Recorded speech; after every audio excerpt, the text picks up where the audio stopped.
nëse e përkthejmë pra ato vlera ose ato rezultate, ato nota në testin e arritshmërisë, dalin që nuk janë mjaftueshëm të aftë për t'u përgjigjur atyre pyetjeve. Tani, vlerësimi nuk bëhet i drejtë gjatë viteve të shkollimit, vlerësoni ju, apo testi i arritshmërisë nuk përputhet ndoshta me atë se çfarë mësojnë nxënësit gjatë shkollimit. Po as testi i arritshmërisë, pas vlerësimit brendshëm nuk janë real. Pra të dyja janë problematike. Pasi që as çato pesë të fryera nuk janë reprezentative e njohurive të vërteta, sikurse edhe këto niveli i kalueshmërisë që bashkëbiseduam në test arritshmërisë. Kush është përgjigjja për këtë, është çdo test i standardizuar, në të cilën të njëjtit i nënshtrohen.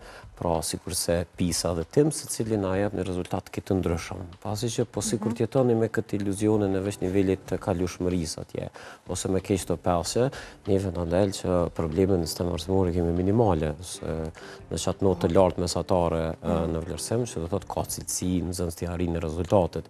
Mirëpo, kjo ballafaqohet ndryshe me me çfarëdo instrumenti të standardizuar, ose në rastin më të keq pak vite më vonë, kur këta 33 futën në treg të punës dhe e kuptojnë sa shumë mungojnë në shkasi dhe aftësi. Pra, kjo është ajo e meta e sistemit tonë arsimor që krijon një farë iluzioni dhe nxit për të jetuarit një iluzion që kënse po marrën pesë, që kënse po diplomojna, pa përfituar në dije, njohuri dhe shkasi që në të vërtetë ju shërbejnë atyre.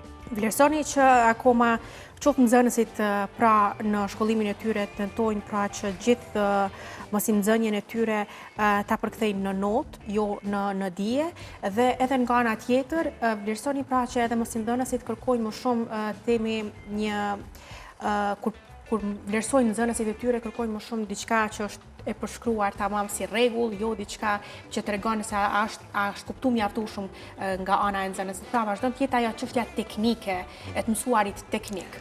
Tash një mësimdhënës, për me bëu një vlerësim real, nevojitet me pas instrumente të vlerësimit të duhura, pra të standardizuara, ose s'pako me pas një metodologji mrapa, që në vërtetë që instrumenti i vlerësimit garanton që janë arritur ato rezultate.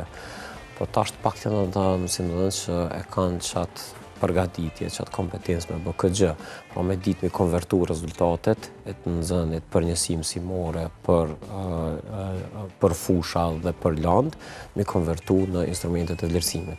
Pra na nevojitet me eksport një përkrahje për mësimdhënësit. Tani ata që e kanë gjithë kompetencë, nevojitet për të kësaj, me shku me pas një integritet dhe një meritokraci në vlerësim. Pra të pandikueshëm nga kush është nxënësi, çfarë është sjellja e tij, po ekskluzivisht të ndërlidhet me vlerësimin çatë pesën ose jo pesën, të ndërlidhet me vlerësimin nëse janë arrit rezultatet ose jo. Se në fund të ditës çdo vlerësim formativ brenda sistemit tonë arsimor është ekskluzivisht i ndërlidhet me arritjen e rezultateve, jo me diçka tjetër. Jo në më ta që ty pesë sepse e kanë shumë i urtë gjatë vitit, ose jo më ta që pesë se të një ty familjarisht, ose e kundërta me të ngel e të tjera. Ashtu që kjo këta nuk e parasheh asnjë dokument joni kurrikular, po në fatkeqësi është kriju si një kulturë dhe si një rutinë dhe normë jo e mirë brenda institucioneve arsimore, dhe që na çon si produkt pasaj çat iluzionin e notave të mira si mesatare e rritura edhe në nivel vendi.